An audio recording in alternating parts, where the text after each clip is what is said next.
ሰላም እንዴት ናችሁ?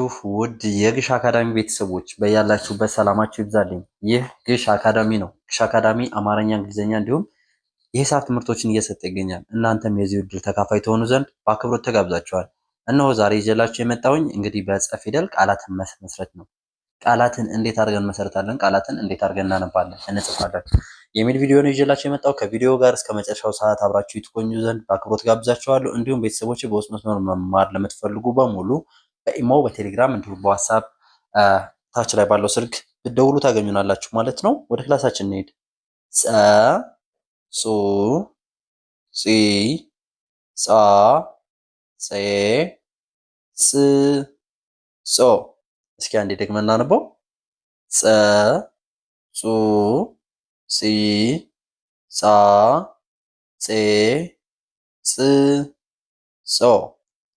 በጣም አሪፍ። እንግዲህ እነዚህ ፊደላቶችን በመጠቀም ቃላትን መሰርታለን። ቃላት ስትመሰርት ደግሞ ትርጉም ያለው ቃል መሆን አለበት። ትርጉም ያለው ቃል መሆን አለበት ማለት ነው። እዚህ ጋር በቀይ የተጻፈችዋ ጸ ነች። ጸ ጥ ታ ጸ ጥ ታ ምን ይላል?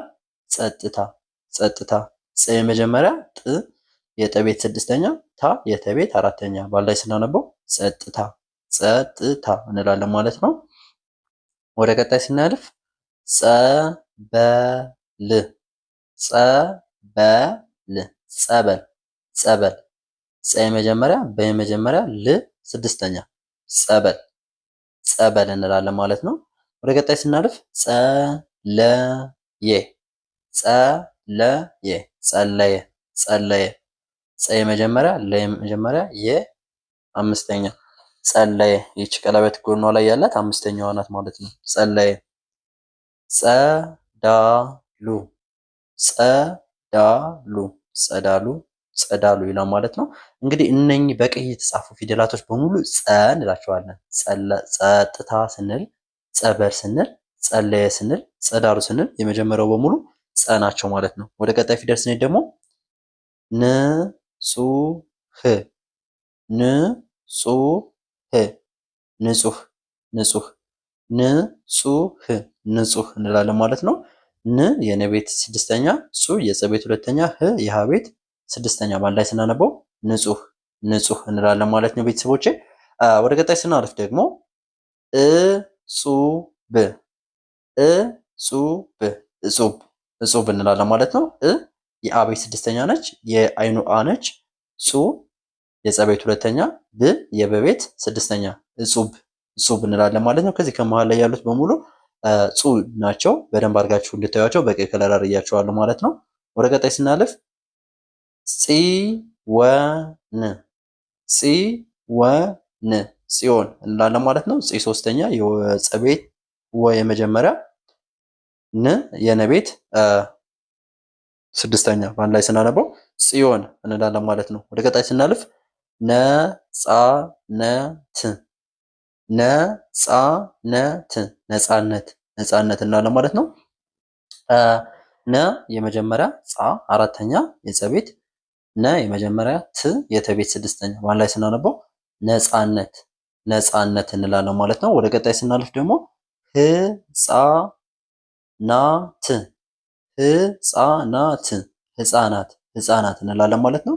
ህ የሀ ቤት ስድስተኛ፣ ጻ የጸ ቤት አራተኛ፣ ና የነ ቤት አራተኛ፣ ት የተቤት ስድስተኛ። በአንድ ላይ ስናነበው ህጻናት ህጻናት እንላለን ማለት ነው።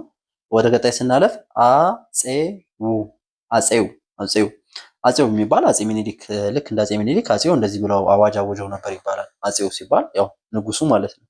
አጼው አጼው በድሮ ጊዜ ነው እንግዲህ ከአጼ ኃይለስላሴ ወደዚህ ሌላ መንግስት አጼ ተብሎ አልተጠራም ማለት ነው። ከዛ በፊት የነበሩት አጼ ኃይለስላሴን ጨምሮ አጼ በመባል ይጠሩ ነበር ማለት ነው። አጼው አጼው ይላል ማለት ነው። ወደ ቀጣይ ስናለፍ ጽናት ጽናት ጽናት ጽናት ጽ የጸ ቤት ስድስተኛ፣ ና የነ ቤት አራተኛ፣ ት የተቤት ስድስተኛ። በአንድ ላይ ስናነበው ጽናት ጽናት እንላለን ማለት ነው።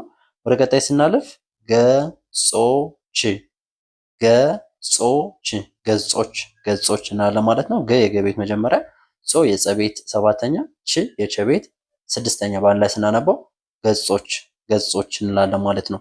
ኦኬ ቤተሰቦች እንግዲህ ወደ ቀጣይ ስናልፍ አንድ ይህንን ደግመን ማንበብ ይሆናል ማለት ነው። በደንብ አድርገን አንድ ይህንን እናነባለን ደግመን ከዛ እንጨርሳለን ማለት ነው። ቤተሰቦች እስካሁን እየተከተላችሁ ከሆነ ቪዲዮ ላይክ፣ ቻናሉ ደግሞ ሰብስክራይብ ታደርጉ ዘንድ በአክብሮት ጠይቃችኋለሁ። እሺ ወደ ቀጣይ ስንሄድ ጸጥታ ጸጥታ ጸጥታ እንላለን ማለት ነው። ጸበል ጸበል ጸበል እንላለን። ጸለየ ጸለየ ጸለየ አለ ማለት ነው። ወደ ቀጣይ ስናለፍ ጸዳሉ ጸዳሉ ጸዳሉ አለ። ወደ ቀጣይ ስናለፍ ንጹህ ንጹህ ንጹህ አለ ማለት ነው። አሁንም ወደ ቀጣይ ስናለፍ እጹብ እጹብ እጹብ እጹብ አለ ማለት ነው። ወደ ቀጣይ ስናለፍ ጽወን ጽወን ጽዮን ጽዮን አለ ማለት ነው። አሁንም ወደ ቀጣይ ስናለፍ ነጻነት ነጻነት ነጻነት አለ ማለት ነው። እሺ ወደ ቀጣይ እናልፋለን። ህፃናት ህፃናት ህፃናት ህፃናት ህፃናት አለ ማለት ነው። እሺ አሁንም ወደ ቀጣይ ስናለፍ አፄው አፄው አፄው አፄው አለ ማለት ነው። ቀጣይ ጽናት ጽናት ጽናት አለ ማለት ነው። ወደ ቀጣይ ስናለፍ ገጾች ገጾች ገጾች አለ ማለት ነው። እንግዲህ ቤተሰቦች የጸ ፊደል ቃላት መመስረት ይሄን ይመስላል። ከዚህ በበለጠ ሌላ ቃላቶች ይኖራሉ። እናንተ ተለማመዱና እንዲሁም ደግሞ እንዳርማችሁ ከፈለጋችሁ በኢሞ በቴሌግራም እንዲሁም ዋትሳፕ ደውላችሁ ከኔ ጋር የምትፈልጉትን ጥያቄ መጠየቅ ትችላላችሁ ማለት ነው። ከዚህ በመቀጠል ደግሞ በውስጥ መስመር መማር ለምትፈልጉ እህት ወንድሞቼ በሙሉ በኢሞ በቴሌግራም እንዲሁም በዋትሳፕ ደውሉ ታገኙናላችሁ ማለት ነው። በቀይ የተጻፉት በሙሉ የጸ ቤተሰቦች ናቸው። እዚህ ጋር ከመሀልም ከዳርም አሉ። በቀይ የተጻፉት የጸ ቤተሰቦች ናቸው ማለት ነው። እሺ ቤተሰቦቼ እስካሁን ያየነው ክላስ ይሄን ይመስላል። ቀጣይ በሌላ ቪዲዮ እስክንገናኝ መልካም ጊዜ ተመኘው። በውስጥ መስመር መማር ለምትፈልጉ እህት ወንድሞቼ በሙሉ በኢሞ በቴሌግራም እንዲሁም በዋትሳፕ ስልኬን ለማስታወስ ያህል 09 27 15 51 29 ላይ በኢሞ በቴሌግራም እንዲሁም በዋትሳፕ ሴቭ አድርጋችሁ ብትደውሉ ታገኙናላችሁ ማለት ነው። ለዛሬ ያዝነው ክላስ ይሄን ይመስላል። እስካሁን አብራችሁ ስለቆያችሁ ከልብ አመሰግናለሁ። መልካም ጊዜን ተመኘሁ።